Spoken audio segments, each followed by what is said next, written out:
Que Dios les bendiga a todos, a los hermanos en la fe. Un privilegio para mí estar con ustedes esta tarde. Creo que se me escucha, ¿verdad, hermanos? Amén, hermano Johnny, se escucha, perfecto. Muy bien, gracias.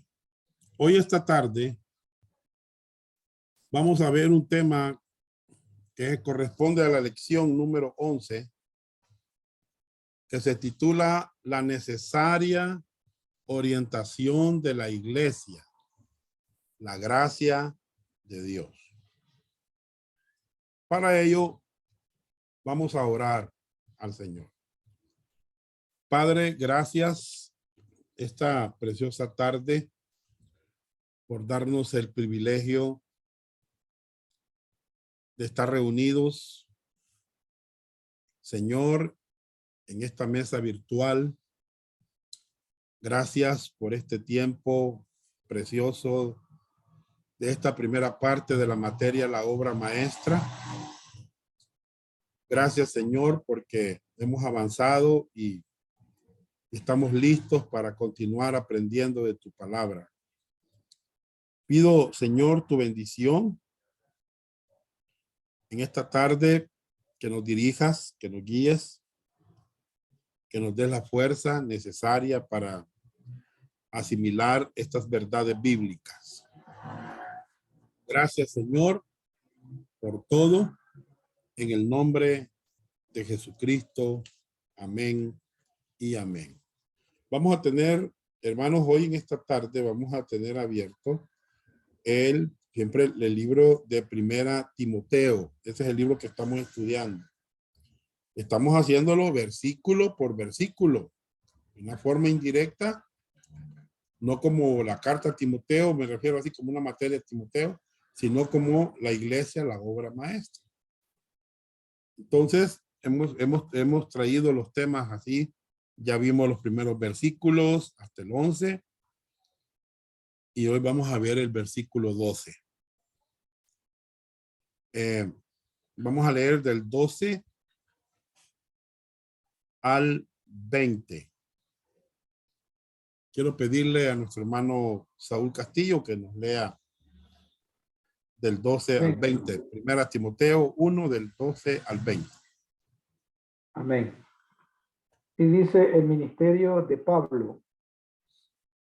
Doy gracias al que me fortaleció, a Cristo Jesús, porque me tuvo por fiel, poniéndome en el ministerio, habiendo yo sido antes blasfemo, perseguidor e injuriador, mas fui recibido a misericordia por lo que hice por ignorancia, en incredulidad.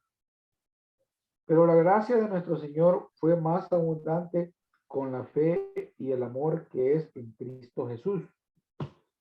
Palabra fiel y digna de ser recibida por todos, que Cristo Jesús vino al mundo para salvar a los pecadores, de los cuales yo soy el primero. Pero por esto fui recibido a misericordia, para que Jesucristo mostrase en mí el primero toda su clemencia, para ejemplo de los que habrían de creer en él para vida eterna. Por tanto, al Rey de los siglos, inmortal, invisible, al único y sabio Dios, sea honor y gloria por los siglos de los siglos. Amén. Hasta ahí nomás, hermano. Muchas gracias. Ok. Muy bien, gracias. Bien, hermanos.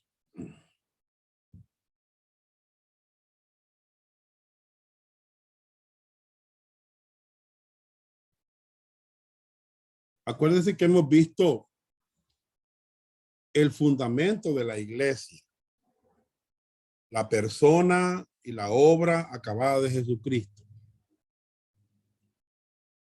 O sea que la iglesia está fundada en la roca que es Cristo. Hemos visto la misión de la iglesia. Hermanos, no hay otra misión más que esta.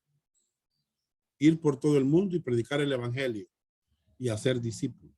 Es la misión. Hemos visto, número 3, la alimentación de la iglesia. Vía sana doctrina. Acuérdense lo que dijimos de esta clase. Una cosa es comer y otra cosa es alimentarse nutritivamente. Eso es lo que está sucediendo en muchas iglesias. No están siendo alimentadas bíblicamente. 4, vimos el crecimiento de la iglesia a la manera de Dios, no a la manera de los hombres. Y todo comienza con Jesucristo y su gracia. Eso lo vimos en las clases pasadas. El punto 5, el tema número 5 de esta materia, vimos la unidad y la diversidad de la iglesia. Hermanos, tremenda enseñanza la que vimos. Punto 6, vimos el servicio a otros en la iglesia. Hay 3 vías de servicio: la oración, la hospitalidad y el ferviente amor. Eso lo vimos en esa clase. El punto 7, vimos la interdependencia de la iglesia. Hermanos, todos los miembros nos necesitamos, ¿verdad? Unos a otros. No podemos decirle a la mano, no te necesito. No podemos decirle al pie, no te necesito. Todos nos necesitamos. Punto 8. Vimos los varios problemas que enfrenta la iglesia local, ¿verdad? Vimos ese tema interesante que está en 1 Timoteo capítulo 1 del 1 al 11. Y esta clase de esta tarde es la clase número 9. Perdón. Es la orientación de la iglesia local, la gracia de Dios. Hermanos, en estos versículos que acabamos de leer, encontramos y vamos a ver el testimonio personal del apóstol Pablo. ¿Escucharon? El testimonio personal del apóstol Pablo. Yo no sé si usted ha escuchado cómo Dios ha salvado a alguien por su gracia. No sé si usted ha escuchado. A mí me anima cuando escucho un testimonio como el del apóstol Pablo. Y ese testimonio nos demuestra que la gracia de Dios está disponible para todas las personas. Todas las personas. Y al escuchar cómo una persona es salvada, cómo un pecador es salvado, saben que no recibe la gloria el pecador. Les voy a contar, fíjense que la vez pasada, allá donde Douglas vive, en Jocoro, hubo una campaña. Y decían en los anuncios, venga a escuchar al predicador que salió con vida en un accidente aéreo. Todos murieron y solo él quedó vivo. Entonces, hermanos, la gente llegó, dice Douglas, que eran camionadas de personas que llegaron, hermano. ¿Verdad? Pero el punto era el predicador que había, cómo era el testimonio del predicador.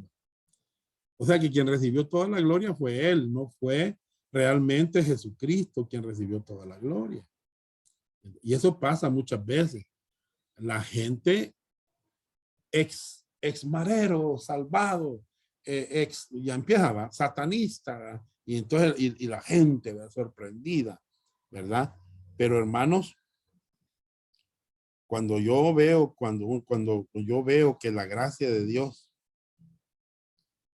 está disponible para todos, y al escuchar cómo Pablo, aquí vamos a escuchar cómo Pablo fue salvado, quien recibe toda la gloria es el Señor Jesucristo. ¿Me entiendes? Pablo fue un pecador salvado por la gracia de Dios, como usted y como yo. ¿Me entiende? Si usted lee los versículos 12 al 17, Pablo va a hablarnos acerca de cómo Dios le ha tratado en gracia. Y nos da un patrón que también se aplica a nosotros. No solamente somos salvos por gracia, sino que también somos ministros de Jesucristo por la gracia de Dios. Hermanos. Y cuando Pablo habla acerca de cómo Dios lo ha tratado, perdón, hermano, lo que él tiene en mente, el apóstol Pablo, es el evangelio de Jesucristo. ¿Me entiende? Entonces, la pregunta es, comenzando con la clase, ¿es tan importante la gracia de Dios? Sí, hermanos. Absolutamente es muy importante la gracia de Dios. Ahí debemos de orientar a nuestra congregación, que entienda que es por gracia que es salvada. ¿Me entiende? Que comprenda que la gracia de Dios, hermanos, se ha manifestado de una forma misericordiosa con los seres humanos, perdonando los pecados de los seres humanos, dando acceso a que se salven las personas. Hermanos, la gracia de Dios es importante. Oiga bien, es de suma importancia. Por eso en este instituto nosotros enfatizamos la gracia de Dios. En la iglesia donde yo pastoreo enfatizo la gracia de Dios, porque es la única base en que Dios te salvará. No se salvan las personas por el esfuerzo propio. No se salvan por los años que tengan perseverando. No se salvan por los éxitos que tengan o por los cargos que tenga una persona, hermano. No, hermanos. Uno es salvado por gracia. Favor inmerecido, regalo inmerecido, totalmente gratis. No somos dignos de esa salvación. No somos dignos de todas las bendiciones que recibimos, hermanos, cuando venimos a Jesucristo. Es sin obras. ¿Qué cosa no es inconsistente con la gracia de Dios?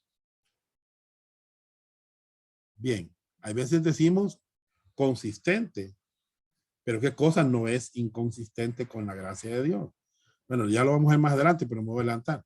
La ley. Pero cuando la ley se usa legítimamente. No sé si me explico. ¿Cómo es que yo uso la ley legítimamente, hermano? Bueno, cuando le mostramos al hombre que es pecador. La ley nos muestra cuán pecador es la persona.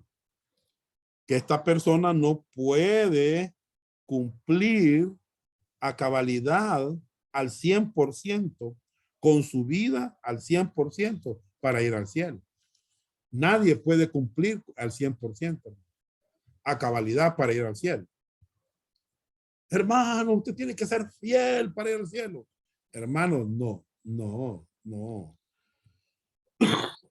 Del lado de la vida, del lado de la gloria de este lado, no se puede, hermano, cumplir un 100%.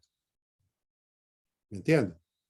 Porque estamos en este cuerpo pecaminoso. ¿Me entiendes? Hay gente legalista que cree que puede cumplir el 100%. Pero hermanos, no. La ley solamente nos muestra cuán pecador es el ser humano, que el ser humano falla, hermano. Supongamos que alguien dice, yo guardo la ley. Entonces uno le pregunta, dígame el mandamiento número 9. Y no se lo sabe. hermano, entonces esta persona prácticamente, si no se sabe el mandamiento, mucho menos lo está cumpliendo. No sé si me explico, ¿verdad? Entonces, la ley no es inconsistente con la gracia cuando la usamos legítimamente. ¿Me entiendes? Letra A. Veamos una expresión de gratitud por el llamamiento de Pablo. Bueno. Vean la expresión de gratitud. Doy gracias al que me fortaleció, a Cristo Jesús nuestro Señor. Muy bien. Miren la expresión de gratitud. Hermanos, esto es un testimonio impactante de Pablo, de la salvación por gracia. Cuando nosotros damos nuestro testimonio, suena así como Pablo se expresa. Doy gracias al que me fortaleció. Él está dando la gloria a Cristo. ¿Me entiendes? Dios es el que recibe la gloria. Pablo está enfocando a Jesucristo. A él está enfocando. No está enfocando su testimonio o lo que él es. Yo sé que el testimonio del apóstol Pablo es grande, hermanos. Es un testimonio grande. ¿Me entiendes? Y podemos aprender mucho de estos versículos que él escribió. ¿Me explico? Vaya, entonces veamos, él da una expresión de gratitud por el llamamiento de Pablo. Número 1. Cristo lo había capacitado para estar en el ministerio. Muy bien, hermanos. Doy gracias. Así es el pasaje. Al que me fortaleció. Muy bien. Aquí está en el pasaje que leímos anteriormente, ¿verdad? Doy gracias al que me fortaleció, a Cristo Jesús, nuestro Señor. Muy bien. Qué tremendo, ¿va? Hermanos. La palabra fortaleció en el griego es la palabra endunamo o dunamis, que significa poder, significa fortalecer, dar fuerzas, significa hacer fuerte. O sea, Pablo está diciendo aquí que Jesucristo y su gracia lo habían fortalecido, lo habían capacitado, hermano. ¿Me entiende? Le dieron fuerzas. Escuche bien, hermano. ¿Qué nos dice el pasaje?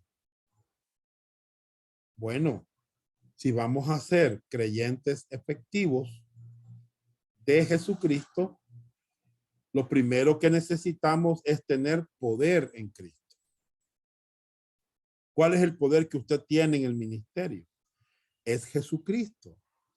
Jesucristo y sus propios y lo que él ha provisto, no los recursos humanos que tenemos nosotros, no nuestras habilidades, hermano, que aunque las podemos utilizar, pero hermanos, no son nuestras habilidades las que nos dan el poder, ¿me entiendes? La capacidad para estar en el ministerio. Por ejemplo, yo estoy en el ministerio, yo tengo una gran responsabilidad con ustedes, con la iglesia, con los miembros, de enseñar las escrituras, de guiar a la gente, de animar, hermanos. Hermanos, quiero decirles que solamente la fuerza del Señor, solamente Pablo dice, doy gracias al que me fortaleció, a Cristo Jesús nuestro Señor, ¿verdad? Él está dando gracias al que lo fortaleció. Por eso hay un pasaje en Filipenses 4:13 que dice, todo lo puedo en Cristo que me fortalece. Usted conoce bien este pasaje. Nosotros no tenemos ninguna fuerza natural en nosotros mismos, para vivir la vida cristiana, hermanos. Por eso muchos creyentes fracasan, porque quieren hacer las cosas en su propio, a su manera, ¿me entienden? No, aquí, hermanos, vemos, hermanos, que no tenemos ninguna fuerza natural para seguir viviendo, para seguir haciendo la obra de Dios, para vivir la vida cristiana. No podemos. Hay un pensamiento en el instituto que se llama así: yo no puedo vivir la vida cristiana. Tiene que ser por fe en Cristo Jesús. Así dice el pensamiento. Así dice ese principio. Lo digo ¿por qué, hermano? Bueno, porque a veces hay muchas pruebas. A veces hay gente difícil. No sé si ustedes se han enfrentado con gente difícil. A veces el problema está en nuestra naturaleza pecaminosa, que es más difícil todavía, quizás. Hay tiempos en el ministerio en los que podemos llegar a desanimarnos. No sé si eso a usted le ha pasado. A mí me ha pasado. Pero en tiempos así, hermano, Dios puede enseñarnos la lección más grande que podamos aprender en nuestra vida. La vida cristiana no es difícil, es imposible, hermanos. Es imposible vivir la vida cristiana en nuestros propios esfuerzos. Por eso necesitamos el poder de Dios. Necesitamos ser fortalecidos por el Señor. Necesitamos. ¿Me entiendes? En 2 Timoteo, quiero que lo vea, por favor. ¿Puede, hermano Saúl, leerme capítulo 2, versículo 1?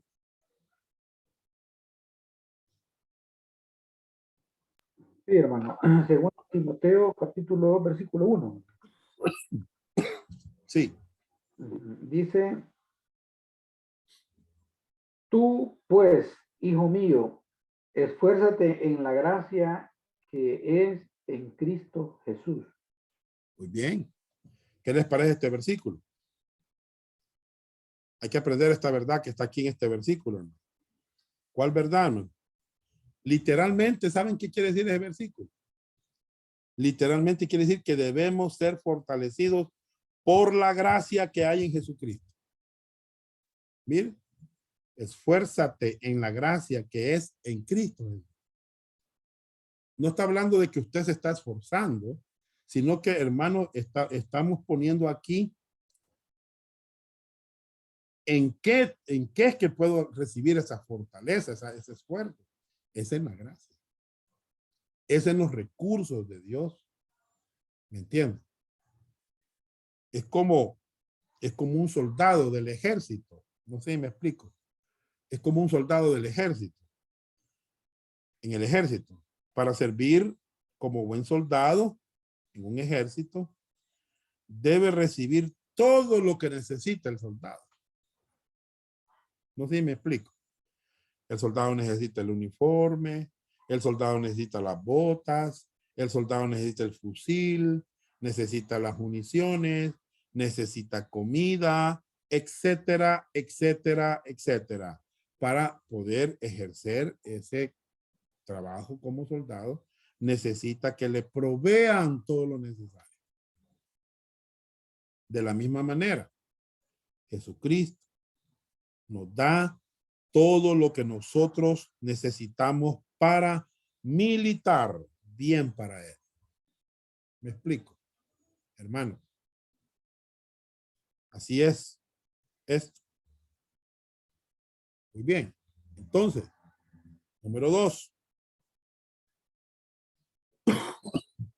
Cristo lo tuvo por fiel para estar en el ministerio.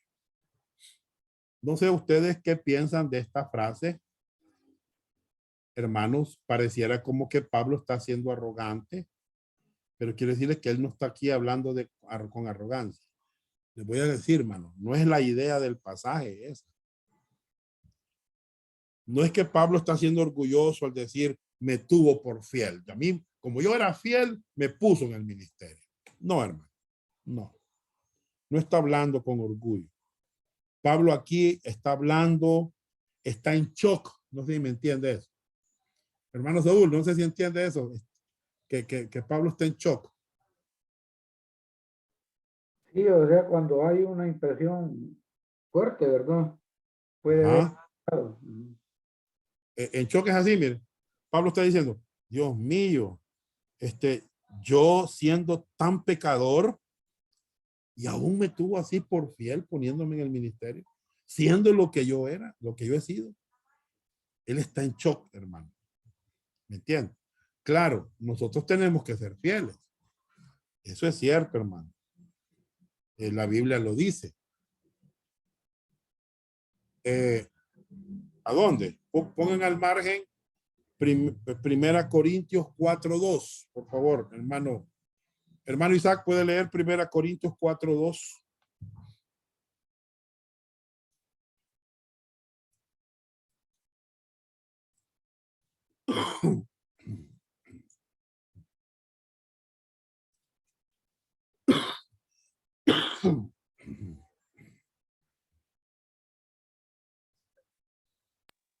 Sí, hermano, Primera de Corintios 4:2 Sí. dice, ahora bien, se requiere que de los administradores que cada uno sea hallado fiel. Muy bien. Está hablando de los mayordomos. ¿Ya? De los que están administrando una propiedad, digamos así. ¿Me entiende? Se requiere que sea hallado fiel. Pablo era solamente un siervo que estaba confiando en el Señor. ¿Me entiende? Claro, la fidelidad es importante, pero Pablo está sorprendido, ¿verdad? Hija. Una bolsita. Ya. No sé si me explico, hermano. No es que él merecía, digamos, el cargo que tenía porque era fiel. Claro, uno debe ser fiel, pero él está sorprendido. Él está sorprendido, hermano. Entonces, ¿qué pasó? Número 3. Cristo lo puso en el ministerio. Me tuvo por fiel poniéndome en el ministerio. Vale. Hermano, aquí es algo bien importante lo que vamos a hablar. Mire, ¿quién puso a Pablo en el ministerio? Bueno, ¿fue Pedro? No. ¿Fue Juan? No. ¿Fue Santiago? No. ¿Fue la iglesia de Jerusalén? No. ¿Fue la iglesia de Antioquía? No. ¿Qué dice? Que fue Jesucristo quien lo puso en el ministerio. Hermano, nosotros no debemos de olvidar que quien nos ha puesto en el ministerio es Jesucristo. No fue el instituto bíblico de tal iglesia, de tal denominación. No fue el presidente de la organización que nos puso en el ministerio. No, hermano, de la denominación. No fue el liderazgo de la iglesia que me puso en el ministerio. Fue Jesucristo. O sea, debemos de entender eso, hermano. Y es importante que lo recordemos. Esto, porque a veces el ministerio puede ser muy difícil y quizás vamos a tener mucha presión de otras personas porque estamos predicando la verdad, porque estamos enseñando la verdad, hermanos, pero el que nos va a sostener a través de los tiempos difíciles, hermanos, es la realidad de que el Señor Jesucristo nos ha puesto en esto. Él nos puso en esto. ¿Entienden? Pensemos como el apóstol Pablo pensaba. Fue Cristo quien lo puso en el ministerio. Bien. ¿Cuál es el pequeño pronombre que se encuentra 3 veces en este versículo? Estamos hablando del versículo 12. Observen, hermano. Me fortaleció. Me tuvo por fiel. Poniéndome. ¿Lo ven? Hermano. Me. ¿De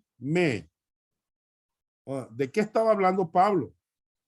Pablo estaba impresionado de que después de todo lo que él hizo contra la iglesia, Dios lo hubiera puesto en el ministerio. ¿Saben cómo se llama eso? Se llama gracia de Dios. Así se llama. Gracia de Dios, hermano. Es la gracia de Dios. Muy bien.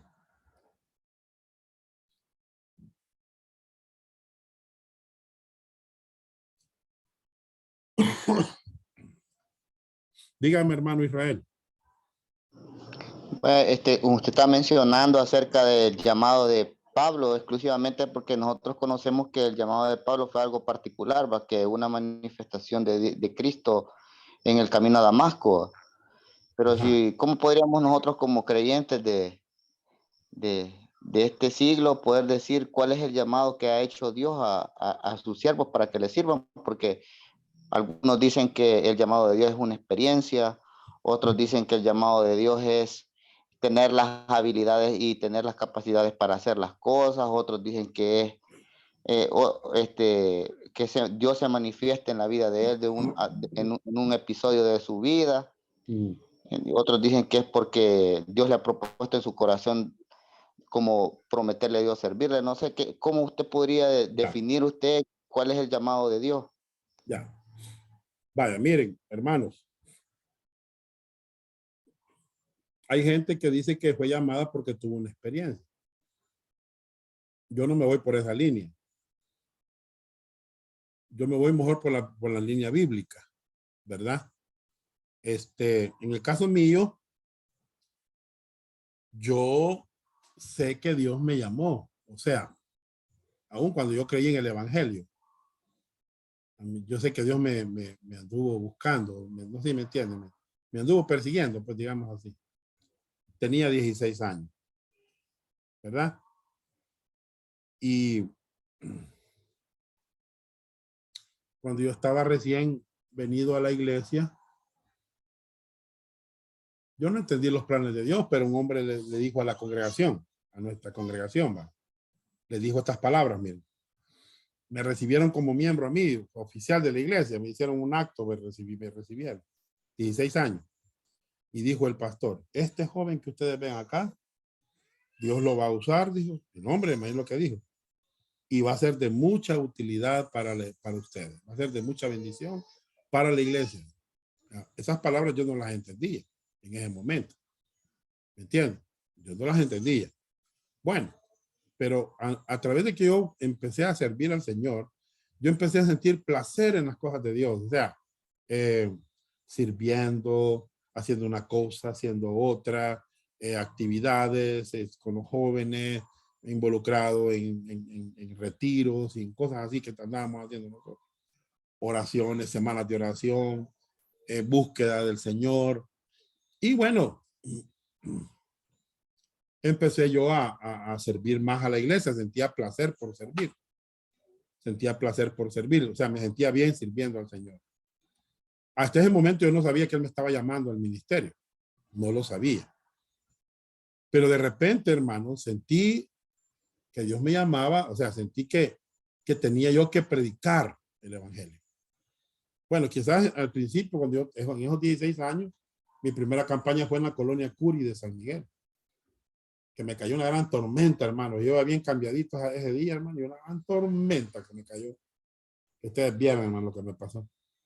La Biblia se me mojó y todo aquello, hermano, pero yo hice el ánimo de predicar el evangelio. De una forma tal vez incorrecta, pero lo hice. Y en una oración yo le dije al Señor, ayúdame para ser capacitado bíblicamente y servirte. Yo en la oración, cuando pasaron los años, hermanos, siempre esa oración yo no la olvidaba. Siempre le decía al Señor, ayúdame, capacítame, equípame para servirte, pero sin pensar que yo iba a ser pastor. Bueno, de repente, hermano,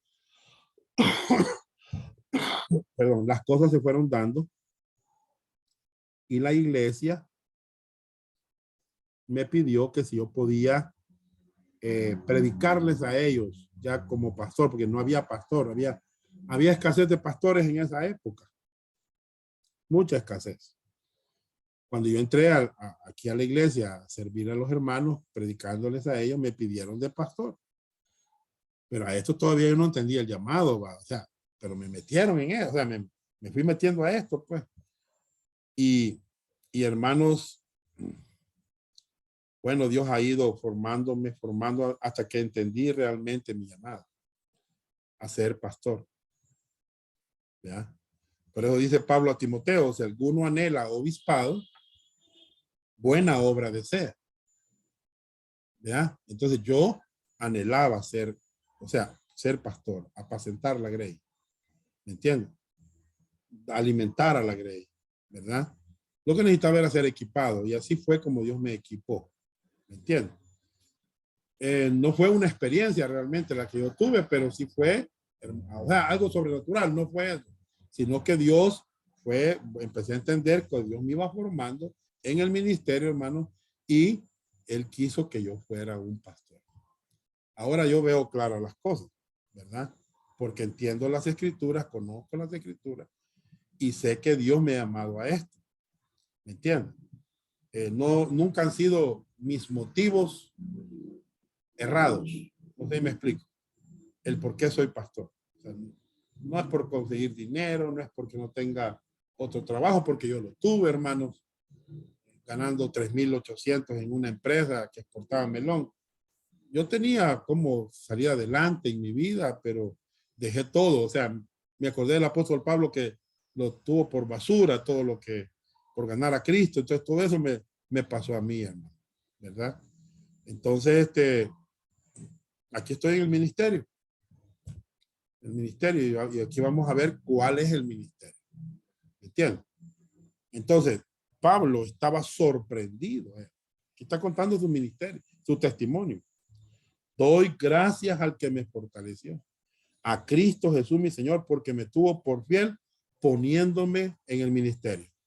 Acá, acuérdense que aquí por fiel, no, él está sorprendido que a pesar de lo que él era, lo mismo, a pesar de lo que yo era, yo tenía complejo de inferioridad. A pesar de eso, Dios me capacitó, me quiso ponerme en esto, hermano, y aquí estoy. ¿Ya? Ahora, los testimonios son bien diferentes el uno del otro. Mi testimonio es diferente al del apóstol Pablo. ¿Cómo, hermano? Bueno, veámoslo aquí, vamos a seguir aquí. ¿Qué le había sido encomendado a Pablo? Me tuvo por fiel poniéndome en el ministerio. ¿Qué le había sido encomendado a Pablo? El ministerio del evangelio de la gracia de Dios. Ese es lo que le fue encomendado. Por favor, hermano Saúl, léame, por favor, 1 Timoteo 1:11. Amén.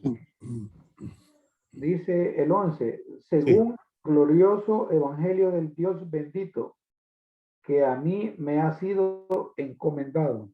Ese fue el ministerio que le encomendaron a él. El evangelio, el glorioso evangelio del Dios bendito. Hermanos, o sea que el evangelio es un ministerio glorioso. No sé si me explico. Sí, dice, según el glorioso evangelio. Es un ministerio glorioso. Quizás usted no sea pastor, no sea diácono, no sea líder, pero una cosa es cierta, el evangelio nos ha sido encomendado a todos, independientemente si usted no es pastor o no es líder. ¿No es maravilloso, hermanos, que el Señor nos haya entregado un ministerio tan glorioso como el evangelio? ¿No creen ustedes que es maravilloso eso? ¿Ah? La pregunta es, yo no sé si usted, ¿cómo mira usted el evangelio? No sé cómo lo mira. Ay, el evangelio, otra vez, y el evangelio. Hermanos, no, aquí dice que es glorioso. Es un ministerio glorioso. Y ha sido entregado, oigan bien lo que les puedo decir, Por favor, vamos a buscar, pongan al margen ahí, 2 Corintios 4, del 3 al 7. Hermano Rafael Quintanilla, me lo va a leer, por favor. 2 Corintios 4, del 3 al 7.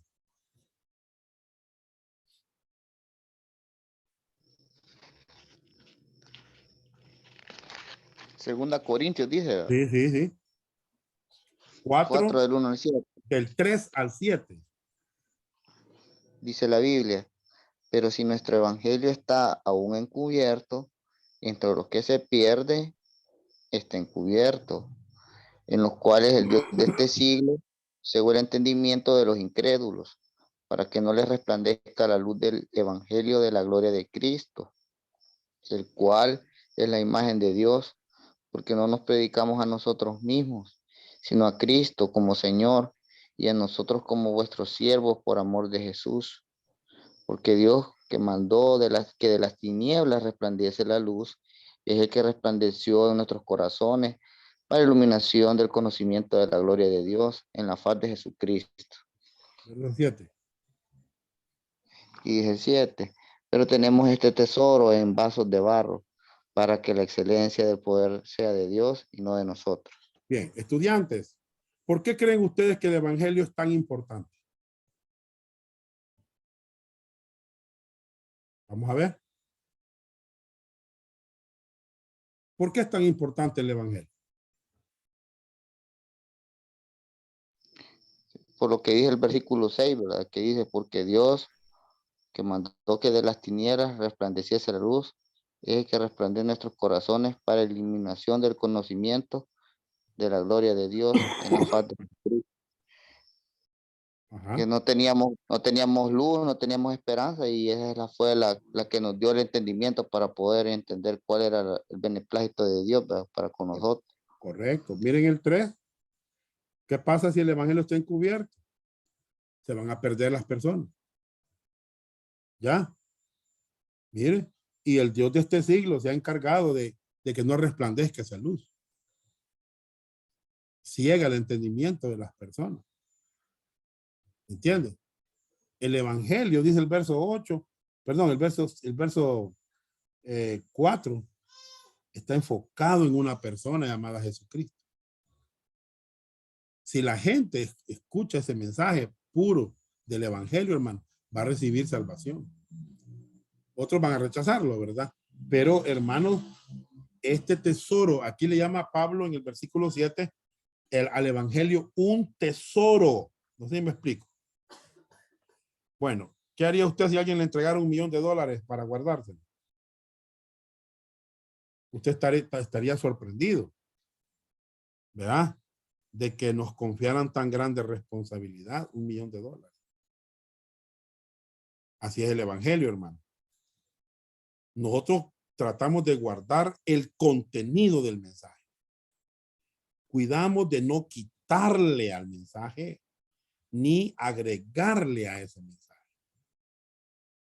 O sea, a nosotros nos ha sido confiado ese tesoro. ¿Me entiendes? Y dice que este tesoro está en vasos de barro. Observen, hermano, lo que nosotros somos, ¿verdad? Vasijas. Así somos nosotros, así somos considerados. Y si usted busca qué era una vasija, hermano, en el antiguo tiempo, eran vasinillas donde la gente hacía sus necesidades durante la noche. Así nos consideramos como objetos sin valor. Deberíamos de considerarnos así, hermano, con un gran tesoro, con una gran bendición. La gloria no es nuestra, es del mensaje y de la persona de Jesucristo. A él se merece la gloria. Entonces, a nosotros nos ha sido confiado, hermano, ese glorioso evangelio. Nos ha sido encomendado, ¿verdad? Nosotros somos los que debemos de cuidar ese mensaje, mantenerlo, hermano, mantenerlo. Oye, escuche bien, por favor. ¿Verdad? Muy bien. B. Una expresión de gratitud por la conversión de Pablo. Verso 13. al 16. Por favor, hermano Saúl, 13 al 16. Sí, hermano. Amén. Dice, habiendo yo sido antes blasfemo, perseguidor e injuriador, mas fui recibido a misericordia porque lo hice por ignorancia en incredulidad.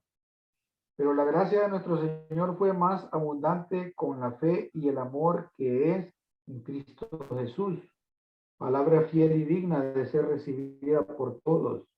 Que Cristo Jesús vino al mundo para salvar a los pecadores, de los cuales yo soy el primero. Pero por esto fui recibido a misericordia, para que Jesucristo mostrase en mí el primero toda su clemencia, para ejemplo de los que habrían de creer en él para vida eterna. Gracias, hermano Saúl. Muy bien. Ahí está el pasaje que leyó el hermano Saúl. Observen lo que él era antes. ¿Ya? Hay una diferencia entre antes y ahora. ¿Verdad? Pablo fue en ese proceso de transformación. Aquí vemos una transformación radical, prácticamente. A veces la transformación radical se da en algunos creyentes, pero a veces hay otros creyentes que les cuesta, o sea, de que Dios vaya transformándolos. Vale, pero veamos aquí, qué tremendo. Veamos aquí la gran culpa de Pablo antes de su salvación. Letra A. Dice que era un blasfemo. En el griego, blasfemos, difamador, abusivo, hablar mal, maldecir. Son palabras que ayudan a entender la palabra blasfemo. Entonces, Pablo era un blasfemo. Pablo estaba sorprendido de que Dios tomara una boca que antes hablaba blasfemia en contra de Jesucristo. Hermanos, y ahora Dios está usando esa boca para predicar el glorioso evangelio de Jesucristo. Hermanos, Pablo habló en contra de Jesucristo. Habló en contra de la iglesia. ¿Me entienden? Él era un blasfemo. Muy bien. Letra B. Un perseguidor. Del griego, dioptes, perseguidor. O sea, él corría detrás de los creyentes, persiguiéndolos. Él los buscaba ansiosamente para encerrarlos en la cárcel, para matarlos. Sí, hermano, para matarlos. Vámonos a Hechos, por favor, puede, hermano Saúl, Hechos 7:58. Al margen ahí, anótenlo. 7:58. Ahorita lo busco, hermano.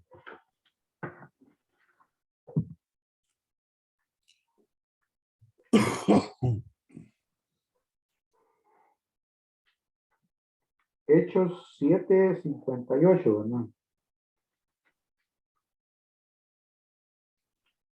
Sí. Dice, y echándole fuera de la ciudad, le apedrearon.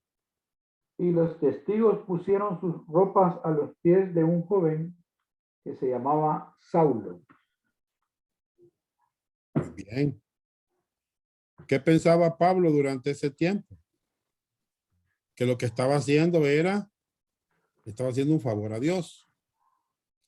Él creía que estaba haciendo la voluntad de Dios. ¿Me entienden? Muy bien.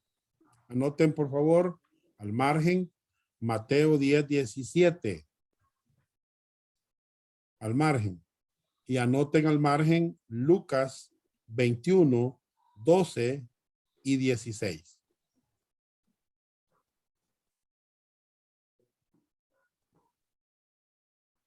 ¿Qué dice? ¿Puede leerme, por favor, hermano Israel, Mateo 10:17?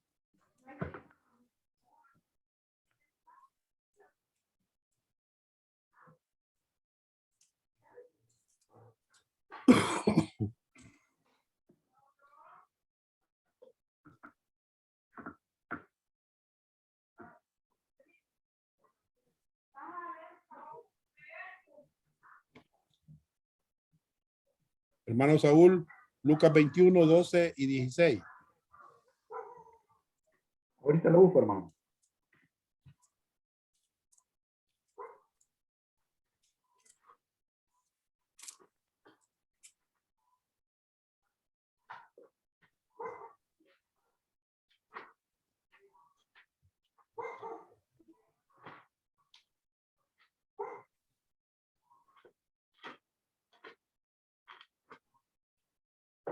Lucas 21 me dijo el pastor. Sí, 21, 12. Y 16. Sí. Amén. Dice el 12. Porque el Espíritu Santo os enseñará en la misma hora lo que debáis decir. Dice el 16. Lucas Ajá, Lucas capítulo 12 me dice, ¿o 21, 21, Ah, 21, perdón. 21, 21, 12 Ahorita.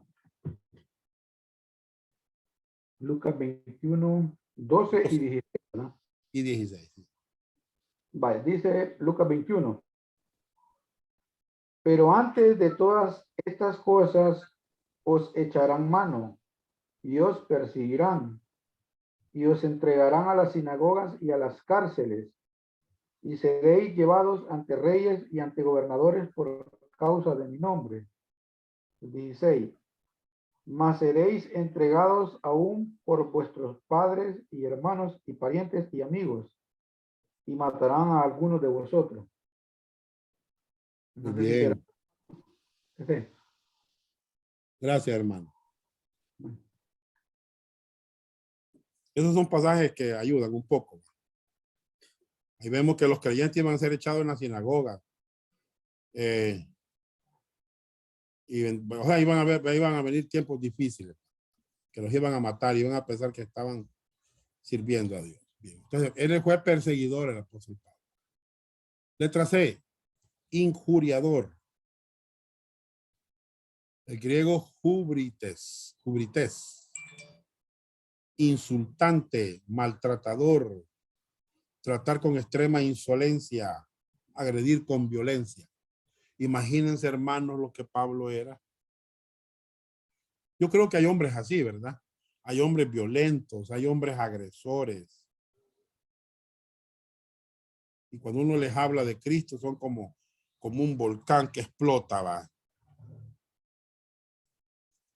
Bueno, Pablo así era, antes de ser salvo.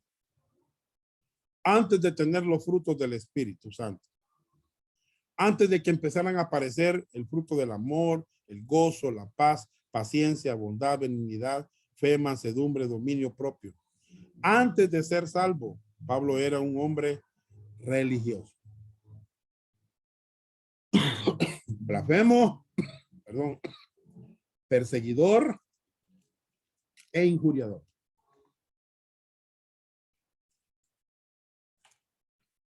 Pablo no solamente mandó a la gente a la cárcel, hermano, sino que también llevó a la muerte a muchos.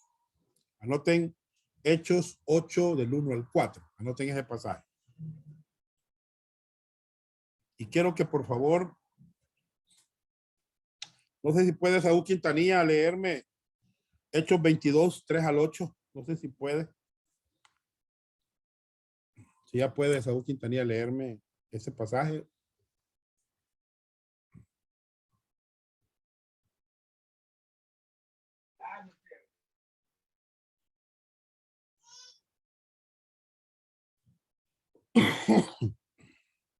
Hay un pasaje que quiero que se lea, hermanos, que es Hechos 22, 3 al 8.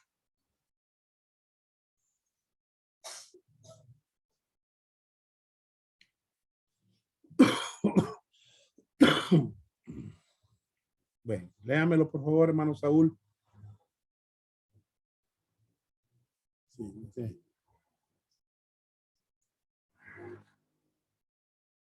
Bien, hermano. Está bien, no hay problema. No tiene audio, dice. Hermano Saúl, léame por favor Hechos 22, 3 al 8. Amén. Vamos a buscar.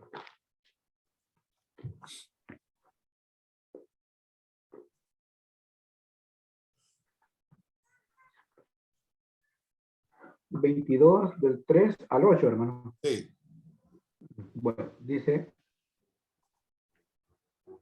yo de cierto soy judío, nacido en Tarso de Cilicia, pero criado en esta ciudad, instruido a los pies de Gamaliel, estrictamente conforme a la ley de nuestros padres, celoso de Dios como hoy lo sois todos vosotros. Perseguía yo este camino hasta la muerte, prendiendo y entregando en cárceles a hombres y mujeres. Como el sumo sacerdote también me es testigo, y todos los ancianos de quienes también recibí cartas para los hermanos, y fui a Damasco para traer presos a Jerusalén, también a los que estuvieron allí, para que fuesen castigados. Pero aconteció que, yendo yo, al llegar cerca de Damasco, como a mediodía, de repente me rodeó mucha luz del cielo, y caí al suelo, y oí una voz que me decía: Saulo, Saulo, ¿por qué me persigues? Yo entonces respondí: ¿quién eres, Señor? Y me dijo: yo soy Jesús de Nazaret, a quien tú persigues. Gracias. Dice que él perseguía este camino hasta la muerte. ¿Qué les parece, hermano? Es sorprendente. Dios puede tomar a un asesino y convertirlo en un siervo. Yo a veces me hago la pregunta, hermano, si Dios pudo tomar a un hombre como Pablo y transformarlo y cambiarlo y salvarlo, hermano, hacerle un siervo, un hombre que entendió la gracia de Dios, ¿por qué no van a cambiar otros hermanos? ¿Verdad? Muy bien.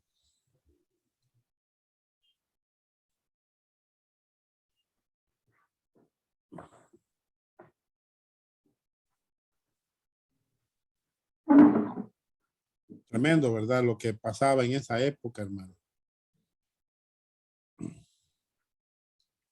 ¿Contra quién finalmente había dirigido todo esto? Hermanos, contra Jesucristo. Letra B, una expresión de gratitud por la conversión de Pablo. La gran gracia de Dios, verso 14. A pesar de su pecado y culpa, Pablo obtuvo misericordia del Señor. Hermano Saúl, verso 14. Sí, hermano. El versículo 14, permítame, me perdí aquí. No, del 13, lea el 13, por favor. 13. Sí, sí. 13 y 14, ¿verdad? Sí. Del capítulo 1 dice: habiendo yo sido antes blasfemo, perseguidor e injuriador, mas fui recibido a misericordia por lo que hice, por ignorancia, en incredulidad. Pero la gracia de nuestro Señor fue más abundante con la fe y el amor que es en Cristo Jesús. Muy bien. A pesar de su pecaminosidad, a pesar de su culpabilidad, él obtuvo misericordia del Señor. Fui recibido a misericordia. Hermano, usted sabe que eso es la misericordia, es no recibir el juicio que se merece.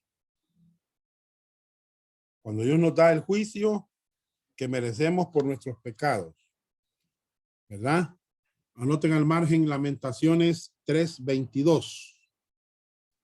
Por la misericordia de Jehová no hemos sido consumidos, porque nunca decayeron sus misericordias.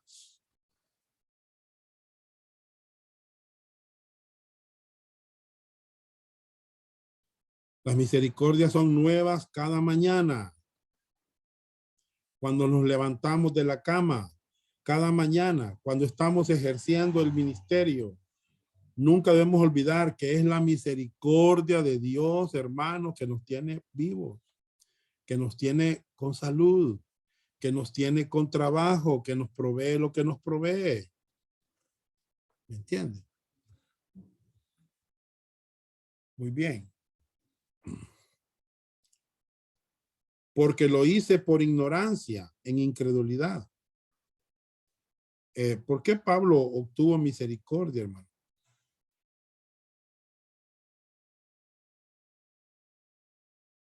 Él estaba pecando en ignorancia. ¿Entiende? Si Dios le mostró su misericordia. ¿Entiende? Ahora voy a decir una cosa, la ignorancia nunca es pretexto para pecar. O sea, Pablo aquí no está ofreciendo una excusa por su pecado, sino que él está dando una explicación del por qué necesitaba misericordia. ¿Verdad? No está dando la razón por la cual Dios le extendió su misericordia. Está explicando la razón por la que necesitaba la misericordia de Dios. Porque él era un incrédulo ignorante. Él era un incrédulo ignorante. Él necesitaba la misericordia de Dios hasta que viera la luz del evangelio. Bien. B. Fue dada la gracia de parte del Señor. Así dice el versículo 14 que leyó el hermano Saúl. Pablo necesitaba la misericordia y la gracia. Nosotros también, hermano, necesitamos la misericordia y la gracia. ¿Entienden? La gracia da un paso más allá de la misericordia. ¿Saben por qué, hermano? Porque si la misericordia es que Dios no nos da lo que merecemos, cuando hablamos del juicio, la gracia es Dios bendiciéndonos cuando en realidad merecemos su juicio, merecemos su castigo. La gracia es Dios dándonos toda clase de bendiciones por medio de la bondad inmerecida en lugar de darnos lo opuesto. Hermanos, ¿cómo se describe esto? Miren, hermano, la gracia es descrita como más abundante. Así dice Kim. Pero la gracia de nuestro Señor fue más abundante. Miren, hermano. Qué tremendo. Es como deportarse. Es como que está lleno la cosa y está deportando. ¿Me entienden? Esta es una palabra que Pablo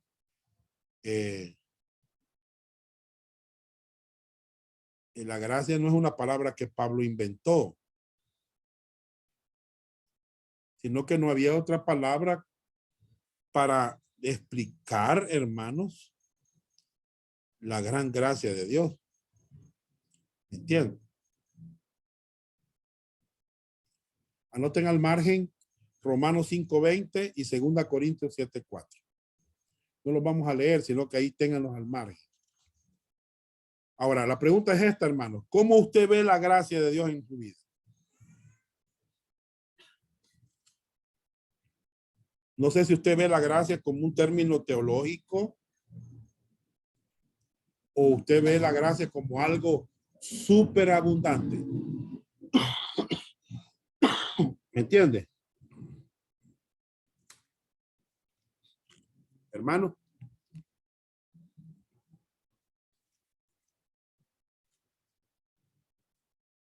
O vemos a un Dios como un banquero mezquino que saca su billetera y quizás nos va a dar un poquito de dinero, ¿va? No, hermano. ¿Necesita un poco más? No, hermano. El Señor no es así. Él nos ha dado toda bendición espiritual en Jesucristo. Nosotros tenemos abundancia de la riqueza de la gracia de Dios. ¿Me oyeron, hermano? Tenemos abundancia. Pablo dijo, yo soy lo que soy por la gracia de Dios. ¿Me entiende? Pregunta. ¿Cómo respondió Pablo a esto? Miren, hermanos, aquí dice, miren, pero la gracia de nuestro Señor fue más abundante con la fe y el amor que es en Cristo Jesús. O sea que Pablo respondió así, miren, con fe personal y amor. Así respondió Pablo.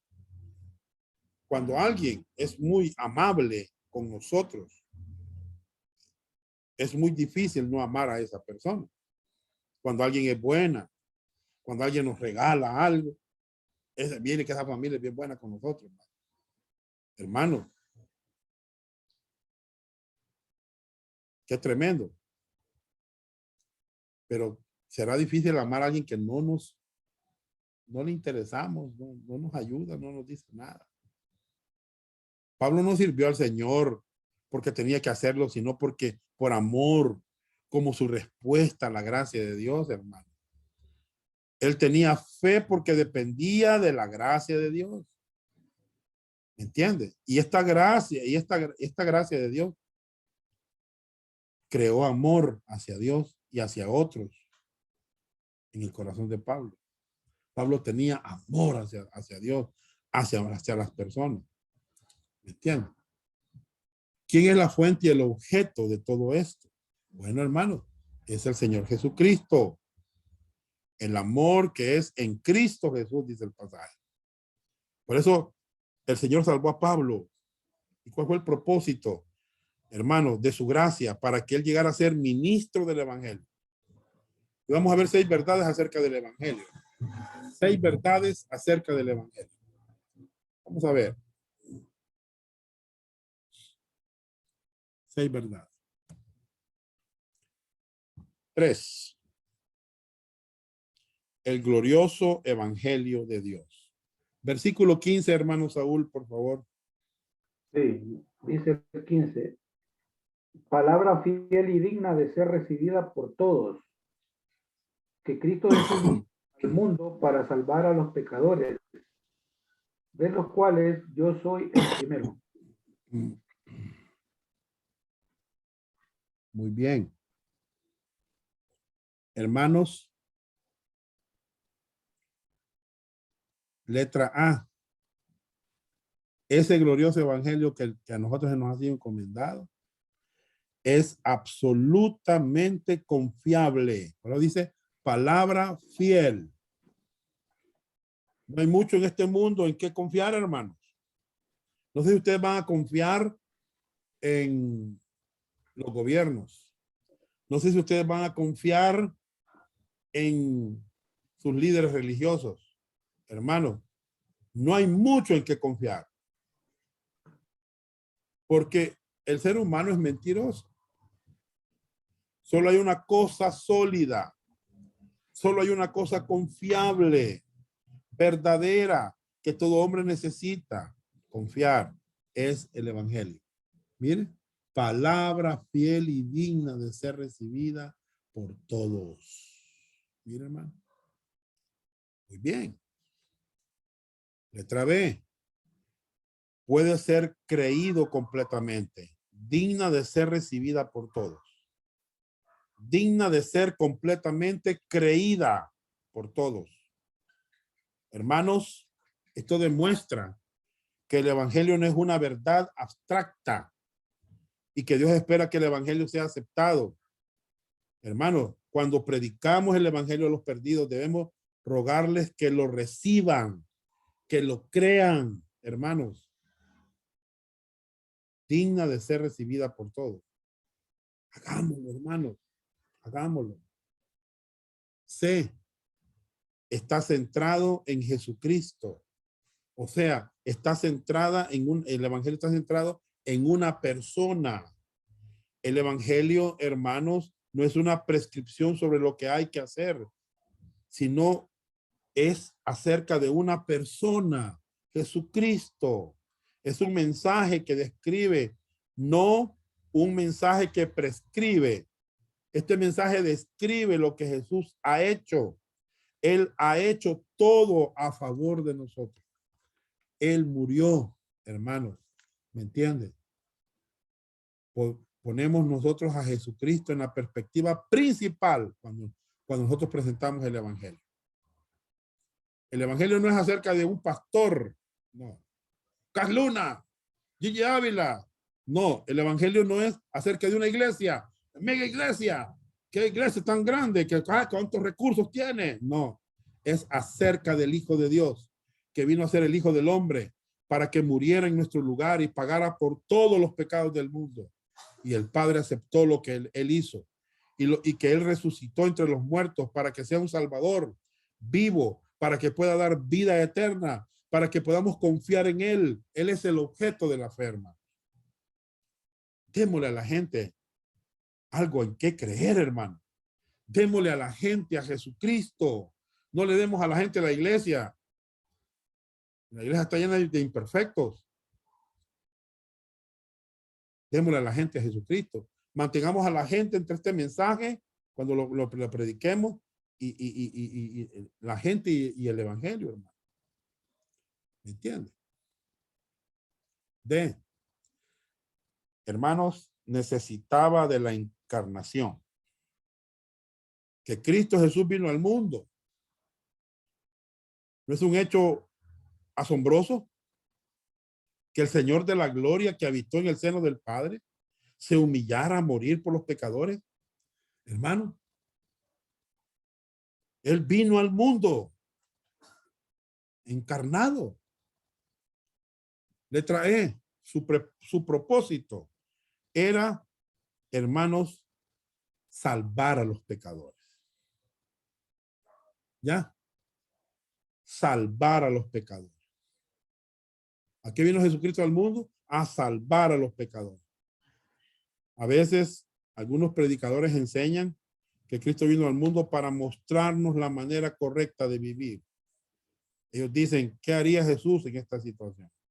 Otros dicen, Jesús vino a enseñarnos los 10 mandamientos. Pero no es esta la razón por la que Cristo vino. Él no vino a crear una revolución social, no, hermano. Ni para instituir una sociedad perfecta. Ni para que los hombres buenos llegaran a ser más buenos. No, hermano. En el versículo 15 dice que los hombres son buenos, hermano. Dice, para salvar a los pecadores, dice. No, aquí no dice que son buenos. Dice que son pecadores. ¿Me entienden? Ellos no necesitan ser mejorados, sino salvados. ¿Me entienden? Hermanos, es nuestro propósito que los hombres pecadores sean salvos. Esta era la perspectiva de Pablo. ¿Me entienden? Letra F. Puede salvar hasta a los más pecadores. ¿Qué dijo Pablo? De los pecadores, yo soy el primero. Hermanos, vi que una vez el pastor Denis preguntó, hermanos, ¿y en sus iglesias los hermanos pecan? Amén, amén, decían todos los pastores, miren, todos los pastores. Y después les pregunta el hermano Denis, ¿y ustedes pecan, hermano? Ahí estaba yo también. Y un silencio completo, hermano. Un silencio completo. Pablo dijo de los pecadores, yo soy el primero. Mira, hermano, qué tremendo, ¿verdad? Primero es protos en griego. Primero de rango, el más distinguido, el principal de los pecadores. Yo soy el primero, dijo Pablo. Pablo es como un prototipo. O sea que si Dios pudo salvar a Pablo, si Dios pudo rescatar a Pablo, también te puede rescatar a ti. ¿Me entiendes? A veces nosotros cuando estamos evangelizando a una persona pensamos, es imposible que esta persona sea salva. Mejor no le comparto el evangelio. Pero debemos hacerlo, hermano. Debemos de predicar. No sabemos si después de ser una persona dura, Dios lo convierte en un pastor, hermano. Años después de su conversión, ¿había perdido Pablo el gozo de su salvación? Hermanos, a veces eso sucede, ¿verdad? Pero Pablo no, hermano. Pablo escribió esta carta aproximadamente entre el año 62 y 64. Anoten. Esta carta a Timoteo. Aún no había perdido el gozo de su salvación. ¿Vea? Yo no sé si usted está gozoso, si usted está agradecido, si usted está asombrado por su salvación. Hermano, Pablo, nunca olvidó cómo Dios lo había salvado. ¿Me entiende? Hermanos, qué tremendo. Pablo dijo, de los cuales yo era el primero. No dijo así. Yo era el primero de los pecadores. No dijo así. Dijo, yo soy el primero. Él reconocía no solo que era pecador, sino el primero, el principal de ellos. ¿Entienden? Muy bien. Anoten al margen ahí, por favor, 1 Corintios 15:9. ¿Saben qué dijo Pablo en este pasaje? Que él era el más pequeño de los apóstoles. Miren, hermanos, cómo pensaba Pablo. Allá dijo el primero de los pecadores, el más pequeño de los apóstoles, y en Efesios 3:8 dice que él era el menor de todos los santos. ¿Me entienden? De todos los santos. Y en los últimos años de su vida, en 1 Timoteo dice, yo soy el primero de los pecadores. Muy bien. Años después de su llamamiento al ministerio, ¿había Pablo perdido de vista la base de su llamamiento? No, hermano.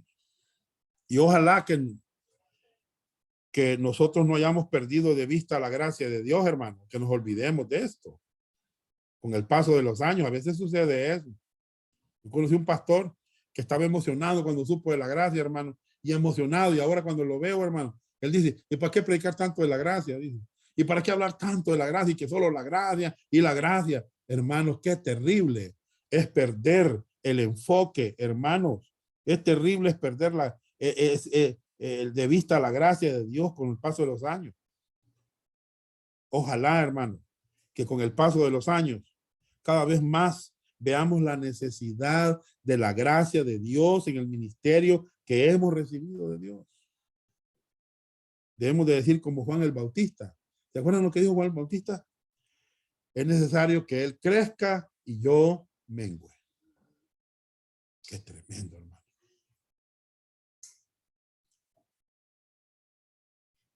Cuatro, el glorioso ejemplo de Dios.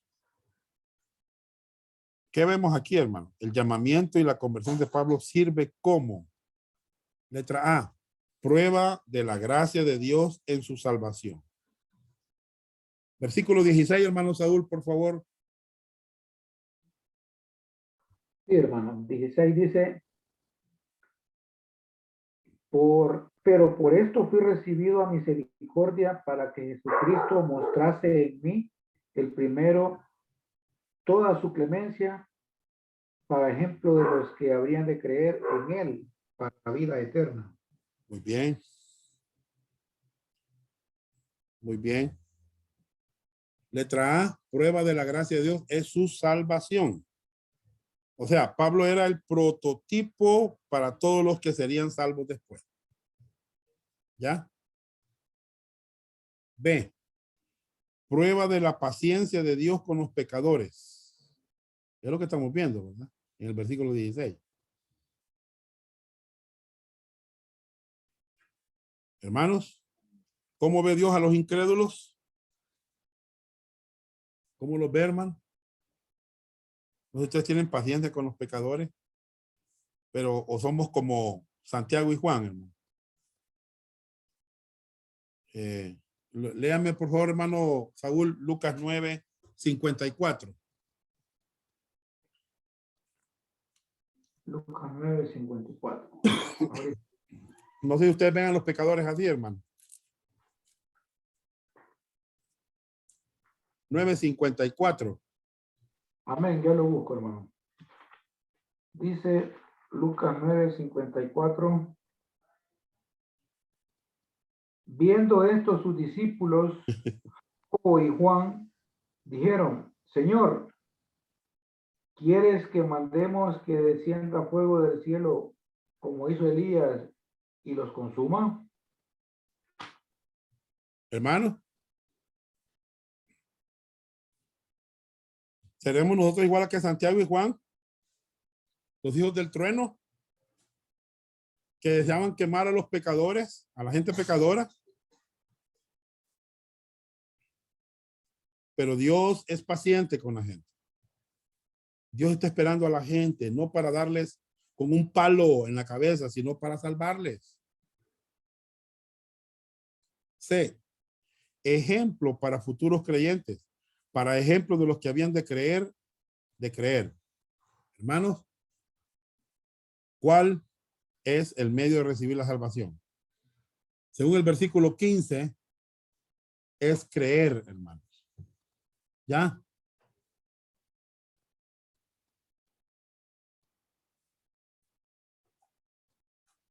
Perdón, el versículo 16 dice, en la última parte, los que habrían de creer en él para vida eterna.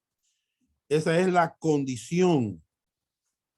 No dice que debemos de pedir, no dice que debemos de clamar para la vida eterna. No es un intercambio de dar la vida a él para recibir la vida eterna, sino creer. Ese es el punto. Verso 16, pónganle ahí, por favor. ¿Cuál es el objeto de la fe en la salvación? Es Jesucristo. Es Jesucristo, hermano. ¿Me entiende? No podemos salvarnos a nosotros mismos, ni confiar en nosotros mismos. ¿Me entiende? ¿Cuál es el resultado de la fe en Cristo? Vida eterna es el resultado. Es la única clase de vida que Cristo da porque Él es el único que puede dar vida eterna. ¿En qué sentido es esto un modelo para futuros creyentes? Hermanos, si Dios pudo salvar al primero de los pecadores, Pablo, también puede salvarte a ti.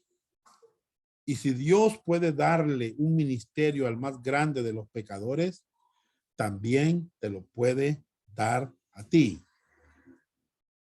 Ahora, la pregunta es, ¿cómo vas a responder por todo lo dicho anteriormente? Aquí va. Versículo 17, hermano Saúl. Sí, amén. 17 dice, por tanto, al Rey de los siglos, inmortal, invisible, al único y sabio Dios, sea honor y gloria por los siglos de los siglos. Amén. Bien, gracias, hermano Saúl. Qué tremendo, ¿verdad? La Biblia. 1. El objeto de su adoración sea solo Dios. ¿Qué características de Dios son mencionadas? Rey de los siglos. Si Él es el Rey de los siglos, Él puede dar vida eterna. ¿Ya? Inmortal. Hermano. Inmortal. ¿Qué significa eso, hermano? Hermano Saúl, ¿qué significa inmortal? Que no muere nunca. Bien. Después dice invisible. Hermano, esa es la manera en que Dios se ha manifestado por medio de su Hijo amado. Anoten, por favor, dice invisible, anoten Juan 1:18. Anoten. Dice que a Dios nadie le vio jamás. Él es invisible.